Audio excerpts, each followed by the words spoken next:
বড়োভূমিত আত্মপ্ৰকাশ কৰাৰ পূৰ্বে আৰক্ষীৰ জালত শীৰ্ষ নেতাসহ নতুন 20গৰাকীকৈ উগ্ৰপন্থী সংগঠনৰ সদস্যক গ্ৰেপ্তাৰ কৰিছে চিৰাং আৰু কোকৰাঝাৰ আৰক্ষীয়ে। এই মুহূৰ্তৰ এই ডাঙৰ খবৰ আমি জনাই গৈছোঁ।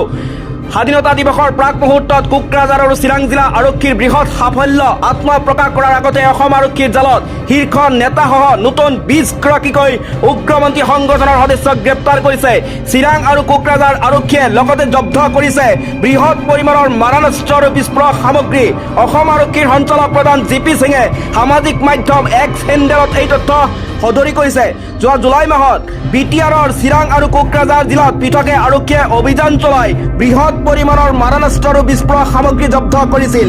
কিন্তু সেই সময়ছোৱাত উদ্ধাৰ হোৱা মাৰণাস্ত্ৰৰ সৈতে কোনো লোকক আটক কৰা হোৱা নাছিল। নিশা চিৰাং আৰু কোকৰাঝাৰ জিলা আৰক্ষীয়ে যৌথভাৱে অভিযান চলাই এই নৱগঠিত উগ্ৰপন্থী সংগঠনটোৰ শীৰ্ষ পৰ্যায়ৰ নেতাসহ 20জন সদস্যক মাৰণাস্ত্ৰ আৰু বিস্ফোৰক সামগ্ৰীসহ গ্ৰেপ্তাৰ কৰিছে। উদ্ধাৰ হোৱা মাৰণাস্ত্ৰখিনি ক্ৰমে স্বয়ংক্ৰিয় ৰাইফল 6খন, হস্তনিৰ্মিত ৰাইফল 4খন, মেগজিনৰ সৈতে পিষ্টল 1খন, গ্ৰেনেড 5খন, একে চিৰিজৰ গুলি 54 ঝাই, পিষ্টল গুলি 9 ঝাই এইদৰে উদ্ধাৰ কৰিছে চিৰাং আৰু কোকৰাঝাৰ আৰক্ষীৰ বৃহৎ সাফল্য।